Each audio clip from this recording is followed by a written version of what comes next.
With respect to the recent uprisings that's been going on in Iran, and the protest that was started and led by the magnificent and powerful women of Iran, who come from a varying of ages, ethnic and cultural backgrounds, as well as religious minorities. There are 3 points that I'd like to make, but before beginning, I'd like to applaud every single man and woman who is fighting out there, regardless of the militarization of the local police forces and the literal gunning down of civil protesters, as well as bringing tanks to fight this nation's own people. I applaud every single one of you. First and foremost, this is a matter of choice and a matter of acceptance of women as human beings. Human beings who are capable of making decisions regarding their own lives, their own bodies, and their own futures.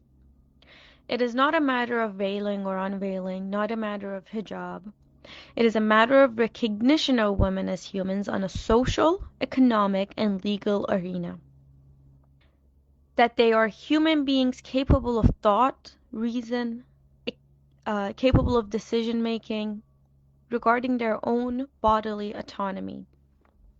So it is scary to me when certain people look to the descendants of the Pahlavi regime, a murderous regime that was a puppet of the West, for help. It tells me that they don't know their own history. The choice for women did not exist, neither then nor now.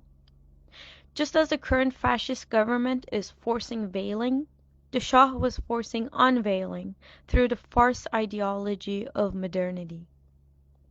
Not to mention targeting of minority rights, languages, different cultures and clothing, as well as genocidal murders of nomadic tribes. The people of Iran should not be looking at the past, but to the future, to create their own egalitarian society and governments. Secondly, I'd like to respond to the people who have started saying and using the slogan Mard Mihan Abadi. This behavior is so ridiculously predictable that it's pitiful. People who are using this are no different than white people who say all lives matter in response to the Black Lives Matter movement, or those that say Meninism in response to the feminist movement. Privileged communities cannot even stand the idea of being silent for a short period of time just to give the platform to those that have been oppressed for decades. There have been thousands of protests in Iran, but this is the first one, very first one, that's led by women and is focused on women's issues. If you really care about other issues, create your own movement and platform. But don't be a mountain in front of these women and their fight. Especially in a place like Iran where women treated as utter trash. When people are protesting about Urmia Lake, they're not saying that every other lake doesn't matter. They're simply pointing to an urgent, pressing matter. So yes, nobody is denying that patriarchy is also hurtful towards men. But if you really care about it, organize your own rally and movement. This is not a competition between men and women. This is about equality. So please do not hijack this women's movement with your Mard Mihan Abadi slogan. Last but not least, I'd like to respond to those gullible ignoramuses who are offended by these women because they are burning their hijabs, who simply cannot see the bigger picture.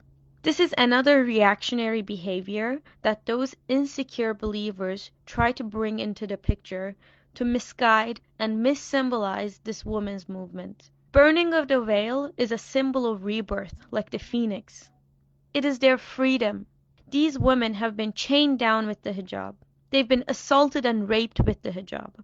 Their basic human rights stolen from them through manipulation of religion. This goes back to my first point of choice. Their choice to wear a hijab or not wear it. Please do not mix this with your Western privilege issues and ideologies, with the prison that women in Iran go through. Is Islam so fragile that it cannot even stand emancipation of women through dismantling of the chains The hijab?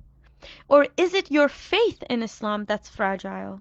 I'd like to ask those people to show me a single surah in the Quran that mentions mandatory hijab for women. A single surah. Just because your ideology of modesty includes the hijab doesn't mean every other Muslim agrees with you. Thank you for listening.